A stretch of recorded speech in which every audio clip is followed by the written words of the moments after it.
Hello everyone, welcome to this class. Today I am here to remind the past of our country. When we remember our country's past, one thing that comes to our mind is the horrendous British rule. When they came in India, their purpose was to develop their trade only. But by the time they left India in 1947, they had already ruled over India for more than 100 years. Unbelievably, Britishers became rich, but the Indians lost their lives and their livelihood both. And by the time they went from India, India was split into many unhappy parts. So, this chapter, Glimpses of the Past, talks about the history of India from 1757 to 1857 till the first war of independence that was occurred in 1857. The chapter is written by S.D. Sawant, who is also known as Shivaji Sawant, where he is presented the pictures in comic form of the incidents that happened that time. So, without doing any late, let's start the chapter. This chapter is a pictorial representation of 9 incidents happened in that time, and the first one is from them the martyrs. Martyrs is the word used for those who died in the war. So now you can see that at a function in Delhi, a lady is singing, "Oh my countrymen, let your eyes fill with tears," as you recall the sacrifices of India's martyrs. So this is the song, children, that you also have listened, that "ऐ मेरे वतन के लोगों."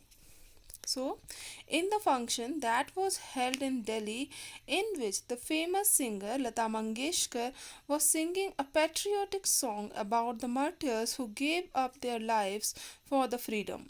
Leaders like Pandit Jawaharlal Nehru, Indira Gandhi, and Lal Bahadur Shastri joined this function and listened the song that urged for every Indian to remember the sacrifice of Indian freedom fighters.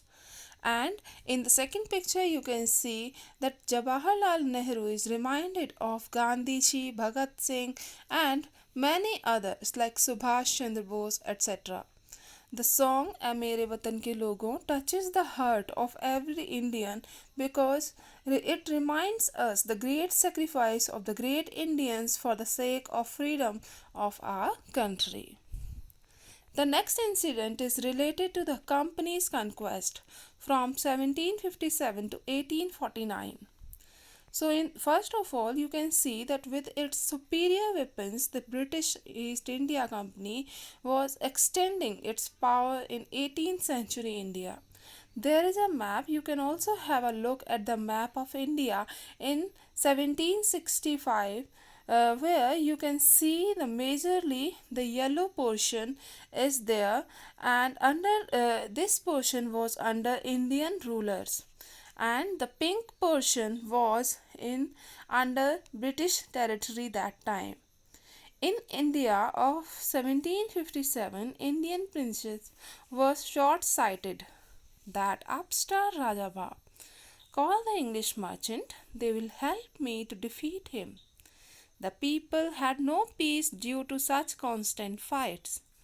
The rivalries helped the East India Company, and it could easily subdue Indian princes one by one. A far-seeing ruler like the brave Tipu of Mysore fought the British till he died fighting. How did Indians react to these conquests? Thank God, there is peace in the country now. No more wars and no more looting by thugs. It is God who sent the British. Our destiny is linked with them. Now, the other ones were saying, "The white man has killed or dethroned our kings." Some kings were not good, but after all, they were of this land. Now we have become slaves of foreigners. So at that time, in the India of 1757, British held a very strong position, and of course they had very strong weapons, but our Indian rulers were very short-sighted. They had their immediate aims or goals, and they were subdued, they were overpowered easily by the British one by one. and they were easily controlled by them. Then there came a ruler named Tipu Sultan, who was a far sighted ruler of Mysore, and he died fighting with the British. At that time, many people reacted differently to these situations. Some thought that British were helping them, so they were lucky, while others were thinking that they were enslaved by them, so they were feeling troubled. Now, the third incident is related to British rule from 1765 to 1836. Here, from 1765 to 1836, the religious leaders preached ideas like untouchability and child marriage. Anyone who crosses the seas loses his religion. All the misery in the world is due to women. The truth was that Indians had lost self respect and the British scorned them. Scorn means to hate. The natives are unworthy of trust, incapable of honesty. True, Your Honor, but I am honest. Being merchants, the British wanted quick profits. Their heavy taxes forced farmers to abandon their fields. But your men are taking all my crop. You are still in arrears. If you don't pay next week, I'll send you to jail. Inevitably, famines followed. Between 1822 and 1836, 15 lakh Indians died of starvation. Still, the British invented other methods which gave them more profits. The goods manufactured in England should not have any import duty when brought into India. It's a good idea. And the British policies ruined the expert artisans and their business, and the East India Company's laws began to cripple Indian industries. So at that time, the religious preachers started following or preaching the practices like untouchability and child marriage. And the Indians had totally lost their self respect at that time, and the British took the advantage of this. They scorned or hated them, they humiliated them. The farmers and artisans, means the expert craft workers, were heavily taxed, and the imports from England had become duty free or tax free. But the worst thing was that they cut the thumbs of the artisans, they cut the thumbs of the craft workers so that they will never flourish. They could never be able to establish their business again.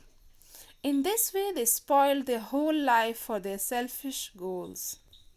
And between 1822 and 1836, many people were died due to the starvation. Now, the incident is related to Ram Mohan Rai, 1772 to 1833. And Ram Mohan Roy, a learned man from Bengal, understood what was wrong with the country. Let us not despise ourselves. Our ancient culture is great, and we are capable of great achievements. We must first reform our society. Superstitions have been ruining us. He told his wife Uma, cows are of different colors, but the color of their milk is same. Different teachers have different opinions, but the essence of every religion is the same. He was attracted by science and modern knowledge. Knowledge should be practical and scientific. He crossed the seas and went to England to see what made the British powerful. There he told them, we accept you as rulers and you must accept us as subjects. But you must remember the responsibility a ruler owes to his subject. Now, then came in these years Raja Ram Mohan Roy, who belonged to Bengal, and he understood the problems happening in the country that time. And he preached everyone that all the religions are same. He tried to convince people not to follow the unreligious practices like untouchability and child marriage. He also gave them example of different colors of cows, but their milk is same. In the same way, there may be different opinions in every religion, but the aim of all religion is the good of human beings. So, we should not make any difference. He was very much fascinated by science and modern knowledge and technology. So, he went to England to talk to the British people and try to convince them. If they are ruling over their country, they have to look after their subjects or citizens too. Slowly, he started to publish his newspaper, but the doubtful Britishers came to know about this and they stopped this newspaper in 1823 because through these newspapers, Raja Ram Mohan Roy tried to communicate with the masses for freedom fighting. Now, the fifth incident is related to oppression from 1765 to 1835. But the British continued to oppress Indians. In 1888, they had passed Regulation 3rd. Under it, an Indian could be jailed without trial in a court. All the time, British officers in India drew big salaries and also made fortunes in private businesses. In 1829, Britain was exporting British goods worth 7 crore rupees to India, and the British prospered on this company's loot while Indian industries began to die.